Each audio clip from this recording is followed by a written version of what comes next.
And let's do one small bit of translation.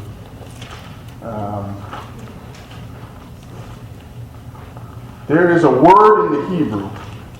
It's a Hebrew word. It's Esher.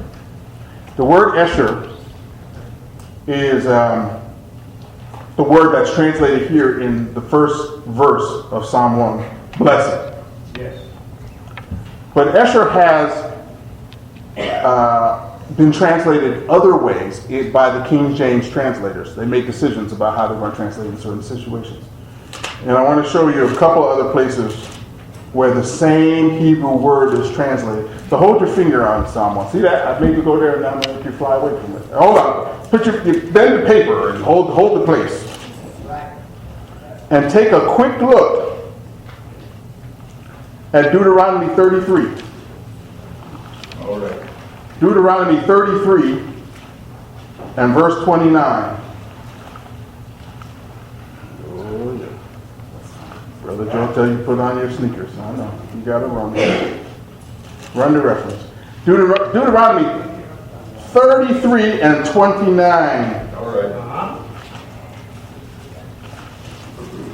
To your hearing, happy art thou, O Israel, who is like unto thee, a people saved by the Lord, the shield of thy help, and who is the sword of thy excellency.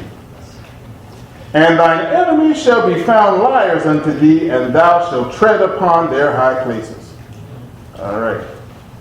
First word is happy there. Yes. Happy art thou. That word is Esher. The same Hebrew word. One more place. I love this place. Look at Proverbs chapter 29, verse 18. Proverbs chapter 29.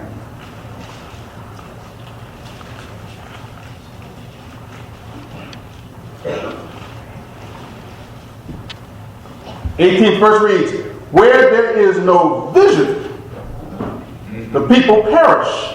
Watch out. But he that keepeth the law, happy is he. Happy is he. That same word there, that same word that appears happy, that's Esher in the Hebrew. In approximately 18 places in the Old Testament, Esher is translated happy. But the majority of places in which it appears, it is translated with the English word blessed, as it appears here in Psalm 1. But when somebody tries to give you a definition sometimes of what is blessed, you've probably heard it before. You've probably heard this.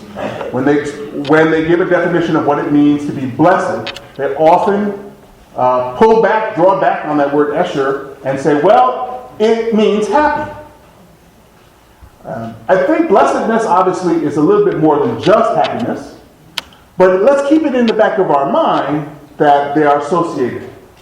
And that when we see blessed, we can think, at least to give us a little more context, a little more flavor of what the scripture is saying, we can think happy. When we read blessed, we can think happy. And the psalmist here begins to explain who is happy. All right. And he begins to explain it with a negative example, which I think is an interesting way to teach, a very biblical way to teach. He explains first what isn't something before you explain what it is.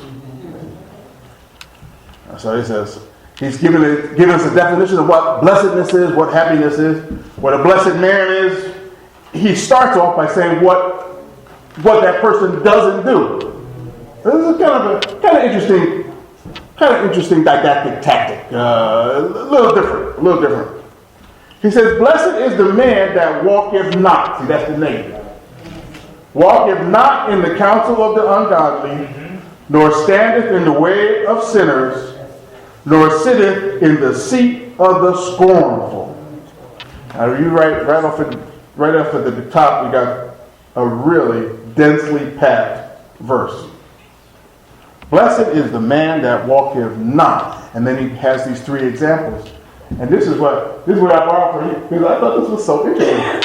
Elder Williams said physically you can see it as a as a picture of the intensity, the intensifying of the example.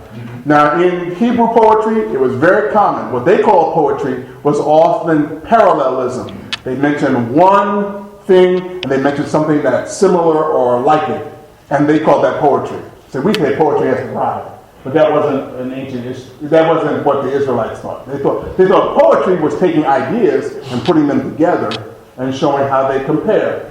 Sometimes the comparison, the parallelism, shows how they're like each other. Sometimes the comparison shows us how they're not like each other. And then sometimes the parallelism is to show intensity, how it grows. And this is one of those parallels of intensity, because he starts off by saying it's a man that doesn't walk a certain way.